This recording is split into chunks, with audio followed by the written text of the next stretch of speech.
Hey, what's up? My name's Gabe, and just the other day, I saw this movie called Pastor's Kid, and I just have to say that I was very impressed. Normally when you think of a faith film, you're probably thinking of something along the lines of, oh, there's this obvious hero that's a conservative Christian and he's flawless, and then there's this obvious villain that's an evil atheist liberal or something like that, and he's trying to stop the conservative Christian from spreading the word of God or something like that. And it's just very cartoony and unrealistic, black and white, Christian good, everybody else bad. So I am very pleased to say that this movie does not take that route at all. And I would say that the majority of the characters actually have, their bad aspects, but also their good aspects as well, regardless of who they are, which was just super refreshing to see. And it just has that great realistic approach to it. And speaking of which, it is R-rated, but it's not R-rated in the sense that it's trying to be super edgy or anything like that. It's actually R-rated because it's telling this story and depicting these things that just so happen in real life, and depicts the way that real people talk in real life.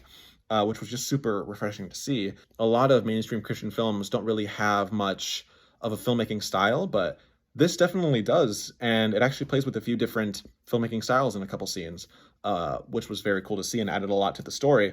And even though it's, very low budget indie, it ends up having a lot more artistic integrity than any big budget Christian film ever has, I think. The main actress, Courtney, did a fantastic job in this film, and I don't want to spoil anything, but I'll just say that near the end of her performance, she was absolutely incredible. And that ending could not have been any better. Goodness gracious, this movie was just so very good.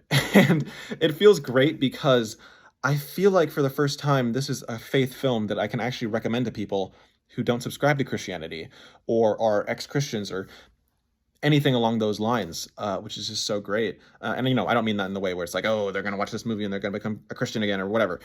It's just the fact that I feel like they'll be able to watch this movie and actually take away something from it, regardless of their beliefs. And I'm just so glad that I'm able to say that with this film, because that's something that I was really hoping for. Because, as a Christian, it just sucks that there are so many Christian films out there that don't have anything like this.